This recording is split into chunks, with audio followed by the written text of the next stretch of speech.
वैसे तो हम हमारी इम्पॉर्टेंट क्वेश्चन की वीडियो ऑलरेडी बना चुके हैं, सिलेबस की वीडियो बना चुके हैं।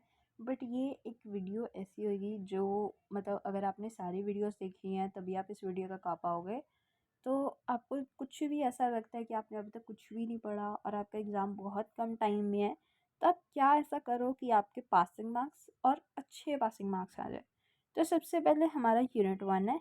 यूनिट 2, आई होप आपको पेपर का पैटर्न पता है, जिसके अंदर आपका सेक्शन ए आता है, 6 क्वेश्चन पूछते हैं और उसमें से आपने 4 करने, ये 5 मार्क्स के रहेंगे। सेक्शन बी में आपके ये जो आपका यूनिट 1 है इसमें से आएंगे, ठीक है। इसमें से आपको 4 क्वेश्चंस पूछेंगे वो, और 15 मार्क्स के होंगे। आपने 4 में से 2 करने हैं, 30 मार्क्स का आपका हो जाएगा। और सेक्शन सी में इस सब में से पूछेगा, 30 मार्क्स का होएगा, वही सेम जो सेक्शन बी था। और जो सेक्शन ए में 5 मार्क्स के वो दोनों से मिक्स होके आएंगे, ठीक है। अब ये तो हमारे फॉर्मेट की बात थी। अब हमारा, वैसे आप फर्स्ट सेमेस्टर में एग्ज़ाम्स दे चुके हैं, फॉर्मेट आपको दोबारा बताने की ज़रूरत नहीं है, बट फिर भी अब ये जो है आपका सिलेबस है। अब इसमें अगर मैं बात करूँ, अगर आपको फर्स्ट यूनिट से कुछ भी उठाना है, सबसे पहले आप रिक्रूटमेंट उठाओ। रिक्रूटमेंट उठाओ और सिलेक्शन उठाओ, आपका 15 मार्क्स का एक क्वेश्चन हो गया। अगर आपने हमारी एक वीडियो है जिसके में हमने सोर्सेज करवाए हैं, आपने अगर वो सोर्सेज कर लिए, मतलब वो इंटरनल है एक्सटर्नल है, इंटरनल के 4-5 पॉइंट्स है, जैसे आपके जो भी पर्सन की डेथ होगी, कोई हमारा जो एम्प्लॉय वर्क कर रहा है उसके नोन में है कोई, ठीक है, एक्सटर्नल की एडवर्टीजमेंट हो गई, कॉन्ट्रैक्ट बेसिस हो गया। तो मतलब ये ना कुछ बहुत बेसिक, सबसे आसान, पूरे इसमें सबसे आसान रिक्रूटमेंट हमने किया हुआ है हमारे 12th के बिजनेस स्टडीज़ में। वो थोड़ा और तरीके से था, लेकिन अगर आपने एक वीडियो, मतलब वो 4-5 मिनट की है, पर उसमें क्या करना होगा आपको, आपको आपके पास पेन पेपर लेना होगा, आपको खुद लिखना होगा, एंड थोड़े आपके ज़्यादा नोट्स नहीं बनेंगे। एक ही क्वेश्चन बोला आपको, एक रिक्रूटमेंट का, एक सिलेक्शन का। हमने सिर्फ पॉइंट्स देखे हैं उसमें, हमने ज़्यादा डिटेल में बात करी ही नहीं है, क्योंकि हमें भी पता है कि इतना तो अब तक बच्चे को पता लग जाता है कि आपने सिर्फ पॉइंट्स याद करके जाने हैं और आगे का आप खुद बना सकते हो, ठीक है।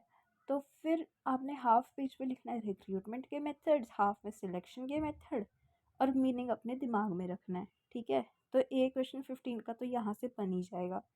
अगर हम बात करें अब जॉब एनालिसिस और जॉब डिज़ाइन, ये चैप्टर मैंने पर्सनली नहीं किया था क्योंकि इसमें यही नहीं पता आपको क्या उठा के दे देंगे, है ना। तो ये आप स्किप कर सकते हो। अगर आपने किया हुआ है तो आप ज़रूर करो। इसके अंदर आपकी बहुत सारी चीज़ें हैं, जॉब स्पेसिफिकेशन है, जॉब स्पेशलाइजेशन है, जॉब एनरिचमेंट है, तो अब पता नहीं क्या पूछ ले, है ना। अब बचा हमारा ये प्लेसमेंट और इंडक्शन, तो आई गेस सिलेबस से ही डिलीट हो चुका है। अब हमारा ह्यूमन रिसोर्स मैनेजमेंट बचा और ह्यूमन रिसोर्स प्लानिंग।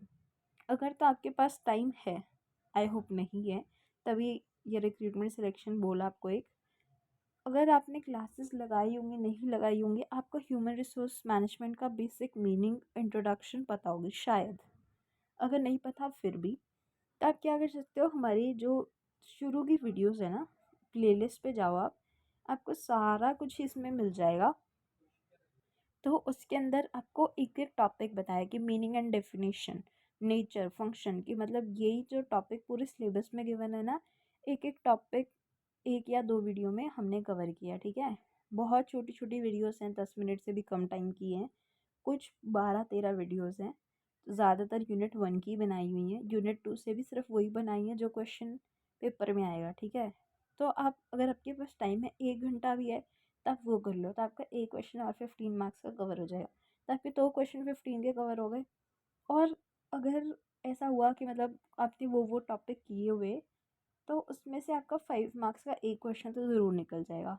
तो अभी तक हमारा 35 मार्क्स का पेपर हमने कर लिया। अब 35 में से 25 तो आप ला सकते हो कहीं ना कहीं, ठीक है। 80 में से बात कर रहे हैं अभी। अब यूनिट 2 है, इसके अंदर है आपका training and development. Training and development, अगर आप ऑनर्स लेने की सोच रहे हो तो ट्रेनिंग एंड डेवलपमेंट आपका 6 सेमेस्टर ऑनर्स का सब्जेक्ट भी है। परफॉर्मेंस अप्रेजल और internal mobility and transfer, compensation management भी आपका ऑनर्स का सब्जेक्ट है। तो इसके अंदर ये बचे हमारे 4 चैप्टर।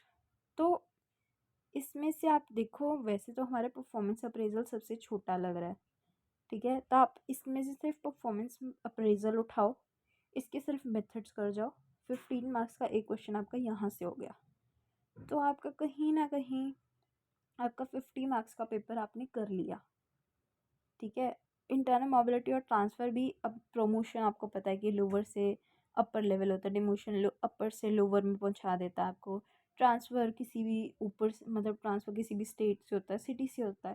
तो ये तो बेसिक क्वेश्चन है, अगर ये पेपर में आ भी गया तो आप बना के लिख सकते हो। हाँ, आपके पास 3 घंटे बहुत टाइम है, अगर आपने बिल्कुल भी नहीं पढ़ा, ठीक है, तो आप इनको चेक कर सकते हो।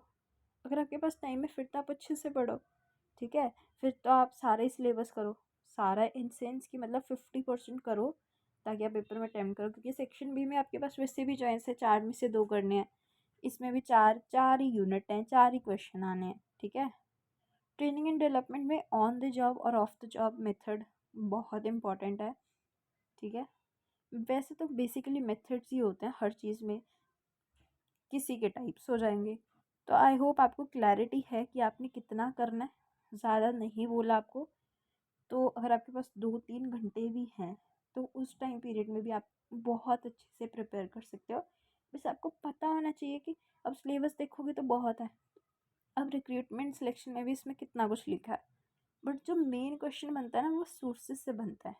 अगर आपको सोर्सेज पता है, आप फैक्टर्स लिख सकते हो, इंपॉर्टेंस बता सकते हो, पर्पस लिख सकते हो। ठीक है। तो all the best for exam, और ज़रूर बताना कि आपको हेल्प हुई या नहीं हुई। अगर आपको कोई चेंजेस चाहिए वीडियोस में, या कोई भी आपको किसी भी सब्जेक्ट रिलेटेड डाउट है तो आप ज़रूर पूछे।